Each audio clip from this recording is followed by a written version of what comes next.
Dans cette vidéo, je vais vous parler des images. Donc, mettons que je veuille ajouter une image à cette page. Je vais la chercher dans les outils Elementor, le widget image, je le glisse ici. Donc, je vais avoir les réglages par défaut à 1024 pixels de large et je vais aller chercher mon image sur mon ordinateur ou dans la médiathèque directement si c'est une image qui est déjà présente ici. Alors, admettons qu'on veuille téléverser un fichier. Donc, ils mettent que la taille maximale, c'est 64 mégas. Alors, pour des questions de performance, on va éviter d'aller aussi loin. Et on va essayer de limiter la taille à 600 kilooctets, ce qui est déjà pas mal pour une image en pleine largeur, par exemple. Et on va pouvoir descendre beaucoup plus bas pour des images qui font la moitié de la page ou encore plus petites.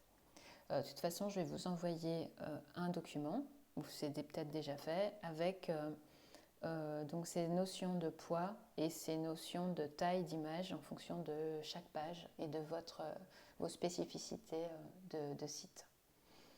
Donc la première chose à faire, c'est donc je l'optimise en amont, c'est-à-dire je la mets donc à ses bonnes tailles en utilisant un logiciel externe, GIMP ou que sais-je. Et ensuite, je la renomme correctement parce que en fait, une image va être référencée par Google et de la même façon qu'on a fait en sorte d'avoir des URL, donc par exemple ici expertise, logiciel métier, voilà, des slugs d'URL. On appelle ça le slug d'URL, c'est-à-dire c'est la dernière partie de l'adresse d'une page. Eh ben, le titre, le nommage qu'on va faire de nos images, ça va être l'URL finale de cette image dans le WordPress et c'est important pour Google pour référencer cette image. Et donc on utilise, comme pour les URL, quelques petits mots clés séparés par des tirets du 6, des tirets du haut. Et on évite les mots de liaison puisque Google va vraiment considérer que chaque petit mot est un mot-clé. Et donc, généralement, on essaie de mettre des mots qui vont correspondre à une requête de l'utilisateur pour tomber sur cette page ou cette image.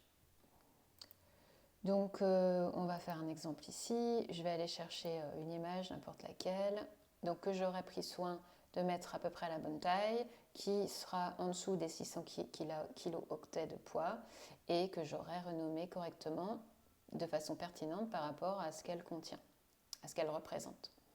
Qu'on va faire ouvrir ici. Donc, elle se met dans le WordPress. Et tout de suite, donc le titre, il est repris par le nommage qu'on a fait. Et je vais pouvoir renseigner tout de suite, ce qui est important, c'est le texte alternatif. Donc, je vous l'ai déjà un petit peu dit tout à l'heure, mais le texte alternatif, c'est une phrase réelle en français qui va décrire précisément l'image. Cette phrase, elle va être utile pour le référencement, mais elle va aussi être utile pour les personnes qui ont des déficiences visuelles parce que c'est ce qui va être lu par les lecteurs d'écran pour ces personnes-là.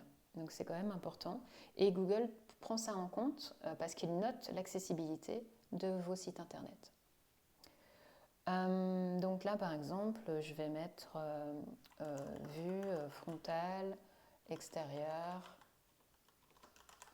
de la villa Bettina à la Baule. Voilà, voilà ce que j'écrirai. Et donc, comme ça décrit précisément l'image.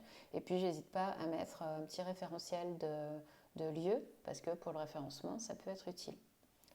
Le reste, vous n'êtes pas obligé de le remplir, sauf vraiment cas particulier pour votre WordPress. Mais dans ce cas, je vous l'indiquerai dans les vidéos qui sont spécifiques à votre WordPress.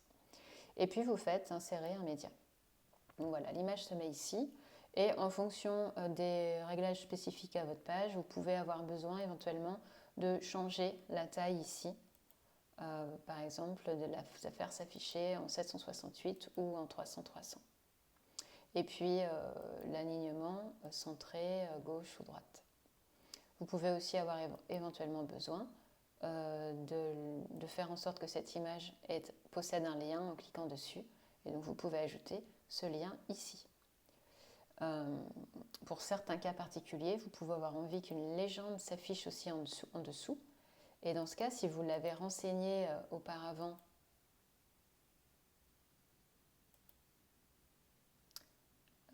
modifier, si vous l'avez renseigné ici dans la légende, soit ici après coup, soit au moment de l'import, comme on l'a vu tout à l'heure, et bien cette légende s'affichera en dessous. Hop, légende du fichier joint, elle s'afficherait ici en dessous. Voilà pour ce qui est des images. Oui, c'est tout.